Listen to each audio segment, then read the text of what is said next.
Hello అందరికీ నమస్కారం. Welcome to our channel.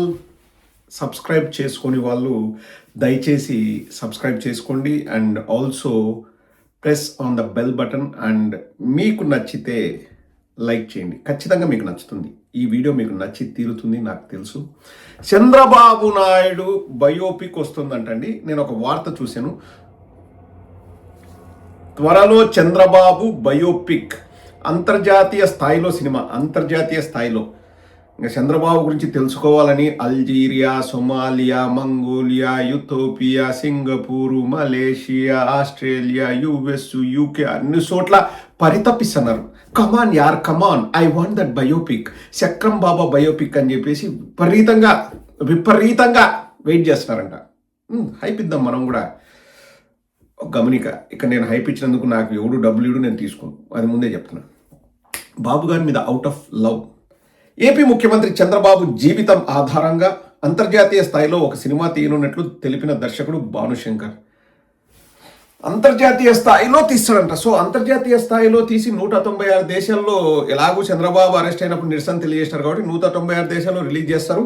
ఇంకా అక్కడ పబ్లిసిటీ చేయడానికి ఎల్ముండల సాంబిగాడు, వెంట్రుక కృష్ణ, ఈ ఆర్తనాదాల మూర్తి, అలాగే మన పొట్లాలు చుట్టే టెల్కం పౌడర్, వీళ్ళందరూ ఊరేగుతారు. వీళ్ళ సుత్తి అక్కడ కూడా భరిస్తాం. ఇంతకుముందు ఏపీ రాజధాని అమరావతి మీద రాజధాని ఫైల్స్ చిత్రాన్ని తెరకెక్కించిన దర్శకుడు ఈ సినిమా పేరు, నిర్మాణ సంస్థ, చిత్రీకరణ వివరాల్ని త్వరలోనే తెలియజేస్తానని చెప్పిన భానుశంకర్. Fantastic, mind blowing. తీయాల ఇక్కడ మీరు గమనిస్తే అండి, ముందుగా నిన్న నేను చెప్పినట్లేను, మాజీ ముఖ్యమంత్రి వర్యులు, టీడీపీ వ్యవస్థాపక సభ్యులు, senior most politician Nadendla Bhaskar Rao గారు పరమపదించారు. ముందుగా వారి ఆత్మకు శాంతి కలగాలని మనస్ఫూర్తిగా కోరుకుంటూ వారి కుటుంబ సభ్యులకి మన ప్రగాఢ సానుభూతిని తెలియజేస్తున్నాం. 2 విషయాలు మనం భలే విచిత్రంగా అనిపిస్తుందండి. నాదెండ్ల భాస్కర్రావు గారు రామారావు పరిపాలన సరిగా లేదు అని చెప్పేసి అతన్ని పదవీచ్యుతుడిని చేసి కొంతమందిని తన వైపు తిప్పుకొని అప్పట్లో కేంద్రంలో ఉన్న కాంగ్రెస్ సపోర్ట్తో రూలింగ్లోకి వచ్చాడు. కానీ చంద్రబాబు నాయుడు అంత కన్నింగ్నెస్ లేదు. సో నెలకే పదవిని పోగొట్టుకున్నాడు. సో అప్పటి నుంచి నాదెండ్ల భాస్కర్రావు గారిని ఒక విలన్గా చూపిస్తూ ఇంకా ఏదేదో చేయడానికి స్టార్ట్ చేశాడు. తర్వాత చంద్రబాబు నాయుడు సేమ్ అదే చేశాడు. యాదృచ్ఛికం ఏంటంటే, అప్పట్లో రామారావుకి పోటు పొడిసే ముందు నాదెండ్ల భాస్కర్రావు గారు ఆర్థిక మంత్రి, ఇక్కడ చంద్రబాబు ఆర్థిక మంత్రి. ఆ రోజు నాదెండ్ల భాస్కర్రావు గారు చేసింది తప్పు, ఈరోజు చంద్రబాబు నాయుడు చేసింది కరెక్ట్. ఎందుకంటారు? సినిమాకు టైటిల్ ఇదే. గెస్ట్ చేస్తారా మీరు? నాకు ఎవరో నిన్న ఫోటో పంపించారు కింద టైటిల్తో, నాకు భలే నవ్వు వచ్చింది. మీడియా చెక్కిన శిల్పం. ఇంతకుముందు వాళ్ళ కొడుక్కి హేళన చెక్కిన శిల్పం అని పెట్టారు. అండ్ చంద్రబాబుకి టైటిల్ మీడియా చెక్కిన శిల్పం అని చెప్పేసి చంద్రబాబు నాయుడు కింద ఫా ఫా ఫా అని, అంటే అది ట్యాగ్ లైన్. ఎందుకంటే చంద్రబాబు నాయుడు పవర్ని పవర్ అంటాడు, పర్ఫార్మెన్స్ని పెర్ఫార్మెన్స్ అంటాడు. కాబట్టి ఫా ఫా ఫా అనే సౌండ్ వచ్చేలాగా కింద ట్యాగ్ లైన్ పెడితే ఇంకా బాగుంటుంది. ఎప్పుడైనా మనం గమనిస్తే అండి, ఇప్పుడు గుండమ్మ కథ సినిమా, ఇప్పుడున్న యంగ్ జనరేషన్ వాళ్ళు చూసింటారు లేదు కానీ యూట్యూబ్లో గుండమ్మ కథ అని కొడితే పాటలు వస్తాయి. బ్రహ్మాండమైన సినిమా. లేచింది నిద్ర లేచింది మహిళా లోకం, దద్దరిల్లింది పురుష ప్రపంచం అని చెప్పేసి రామారావు గారు గుండమ్మ గారి ఇంట్లో పనివాడిగా ఉంటూ సావిత్రితో పాడతాడు ఆ పాట, సావిత్రి గారితో. సో రామారావు గారు ఎంత లెజెండరీ యాక్టరో మనందరికీ తెలుసు. సావిత్రి గారు కూడా చాలా గొప్ప నటి, మహానటి. కానీ రామారావు గారికి ఉన్న ఖ్యాతితో పోల్చుకుంటే సావిత్రి గారికి కొంచెం తక్కువ ఉంటుంది. ఈ జనరేషన్ వారికి తెలియదు. ఎందుకంటే రామారావు గారు సినిమాల్లో అగ్రనటులుగా ఉండి పైగా ముఖ్యమంత్రి అయ్యి చాలా పెద్దవారు అయ్యారు కాబట్టి, ఆయన విశ్వవిఖ్యాత నట సార్వభౌముడు కాబట్టి మహానటి కంటే ఆయనకే ఎక్కువ క్రేజ్ ఉంటుంది. ఆనెస్ట్ ఒప్పుకుందాం. అంటే ఎక్కడ మనం మహానటి గారిని తక్కువ చేయాలని కాదు, సావిత్రి గారి కంటే రామారావు గారికి క్రేజ్ ఎక్కువ. కానీ మనం గమనించాల్సింది ఏంటంటే, మహానటి సినిమా రిలీజ్ అయ్యి సూపర్ డూపర్ సక్సెస్ అయింది. Super duper success. కానీ ఎన్టీఆర్ మహానాయకుడు కథానాయకుడు అని 2 సినిమాలు తీస్తే సతికిలబడి కనీసం కథానాయకుడి కన్నా ఒక 4-5 కోట్లు వచ్చిందంట. మహానాయకుడికి 20 లక్షలు 25 లక్షల పార్ట్ 2 వచ్చిందని చెప్పేసి చాలా దారుణం, చాలా దారుణమైన ఘోరమైన ఫ్లాప్. అది అట్టర్ ఫ్లాప్, చాలా చాలా దారుణమైన ఫ్లాప్. అండ్ రాజశేఖర రెడ్డి గారి యాత్ర సినిమా సూపర్ డూపర్ హిట్. ఎందుకు అనేది ఇక్కడ మనం ఒకసారి ఆలోచిస్తే, మహానటి సినిమాలో మ్యాక్సిమం వాస్తవాలు చెప్పారు. స్టార్ట్ టు ఫినిష్ సంపూర్ణ జీవితం అక్కడ ఆవిష్కృతమైంది. అండ్ ఎన్నో మలుపులు ఉన్నాయి. ఆ మలుపులు ఎందుకయ్యాయి, ఆవిడ అంత ఉచ్చస్థితికి వెళ్ళిన సావిత్రి గారు చివరి దశలో ఎన్ని ఇబ్బందులు పడాల్సి వచ్చింది, తాగుడికి ఎలా బానిసయ్యారు, ఎవరెవరు వారిని మోసం చేశారో ఆ తెలియని విషయాలన్నీ బయోపిక్లో యాజ్ ఇట్ ఈస్గా పెట్టారు. కాబట్టి మహానటి అనే సినిమా సూపర్ డూపర్ హిట్ అయింది. క్రేజ్ పరంగా, నిజ జీవితంలో క్రేజ్ పరంగా సావిత్రి గారి కంటే రామారావు గారికి ఎన్నో రెట్లు ఎక్కువ క్రేజ్ ఉంది. కానీ సావిత్రి గారి సినిమా ఎంతో సూపర్ డూపర్ హిట్ అయింది, రామారావు గారి సినిమా సతికిల పడింది. ఎందుకు అంటే, ఒకటి రామారావు గారి గురించి అంతా పాజిటివ్గానే చూపించడం, నెగిటివిటీస్ ఉంటాయి, ఆ నెగిటివ్ అనేది చూపిలేదు. రెండోది, నాదెండ్ల భాస్కర్ రావు గారు పదవి పొంది ఆయన్ను దించి మళ్ళీ రామారావు గారు ఎప్పుడు పదవి పొందారో అదే మహానాయకులు చూపించినారు. ఎవడు చూస్తాడు? లక్ష్మీస్ ఎన్టీఆర్ సినిమా ఇంకా ఎక్కువ బాగా ఆడింది. దానికి ఎన్నో అడ్డంకులు క్రియేట్ చేసిన లక్ష్మీస్ ఎన్టీఆర్ సినిమా బ్రహ్మాండంగా ఆడింది. ఎందుకంటే ఇప్పుడు ఎవడైనా కానివ్వండి, రామారావు వచ్చినాడు, ముఖ్యమంత్రి అయినాడు, 2 రూపాయలు కిలో బియ్యం ఇచ్చినాడు, అది చేసినాడు, ఇది చేసినట్టు ఇవన్నీ తెలుసురా స్వామి, దానికోసం మళ్ళీ లెక్క పెట్టి బయోపిక్ ఎందుకు చూడాలా అంటారు. అదే రామారావు గారు ఎలా ఫీల్ అయ్యారు, పోటు పొడిచినప్పుడు ఎలా బాధపడ్డారు, ఎలా తన చుట్టుపక్కల ఉన్న వాళ్ళతో చెప్పారు అని చెప్పినంటే ఆ సినిమా కాస్తో కూస్తో మంచి కలెక్షన్స్ వచ్చేది. కానీ ఫ్లాట్గా నాదెండ్ల భాస్కర్ రావు గారి దగ్గరే ఆ ఎపిసోడ్ దగ్గర ఆపేశారు. సినిమాకి 20 లక్షలు 25 లక్షలు వచ్చిందంటండి మహానాయుడు. చాలా దారుణం. అసలు అంతటి విశ్వవిఖ్యాత నట సార్వభౌమ నటరత్న పద్మశ్రీ డాక్టర్ నందమూరి తారక రామారావు గారి బయోపిక్ తీసి ఆయన అవమానించినారు. మళ్ళీ ఏం సిన్నా సితిక యాక్టర్లు కాదు, బాలకృష్ణ, బుల్బుల్ బాలయ్య హీరో, ఆయనోడు క్రిష్ ఆయన డైరెక్టర్. కానీ సినిమా పండుకుంది.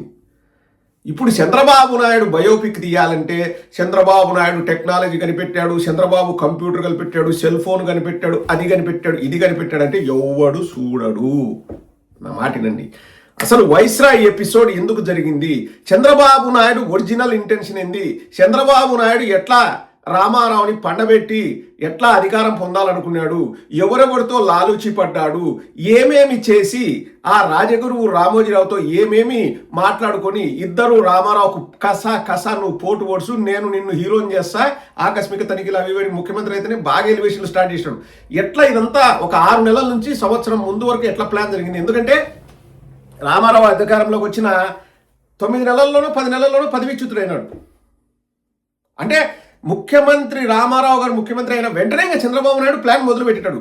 ఎట్టెట్ట మొదలుపెట్టినాడు, తర్వాత ఏమేం చేసినాడు, ఎవరెవరితో లాలూచిపడినాడు, అసలు వైస్రాయ్కి వచ్చేంత వరకు ఎంతమందికి ఈ విషయం తెలుసు, వైస్రాయ్కి వచ్చిన తర్వాత వాళ్ళకి ఏమేమి అబద్ధాలు చెప్పినాడు, ఏమేమి అబద్ధాలు చెప్పి వాళ్ళని లొంగ తీసుకున్నాడు, రామారావు పైన ఎలా చెప్పులేశాడు, అసలు వెంకటేశ్వరరావు గారి పైన, దగ్గుబాటి వెంకటేశ్వరరావు గారి పైన ఎట్లా ప్రేమ కురిపించినాడు, వారం రోజుల్లోనే వెంకటేశ్వరరావు గారు తిరిగేందుకు వచ్చినారు, అలాగే వెంకటేశ్వరరావు గారి పుస్తకంలోని విషయాలు ఇవన్నీ కూడా తీసి తరువాత 6 నెలలకే హరికృష్ణను ఎట్లా రవాణా శాఖ మంత్రిగా పీకి పక్కన పడేసినాడు, ఇవన్నీ కూడా తీసి అక్కడ చంద్రబాబు మైండ్ సెట్ ఏంది, ఎటువంటి నక్క జిత్తులు పడినాడు, ఆ రియల్ బయోపిక్ అంటే రియల్ ఉండాలా, అవన్నీ చెప్పినాడు అనుకో 10,000 కోట్లు గ్యారంటీ కొడుతుంది ఈ సినిమా.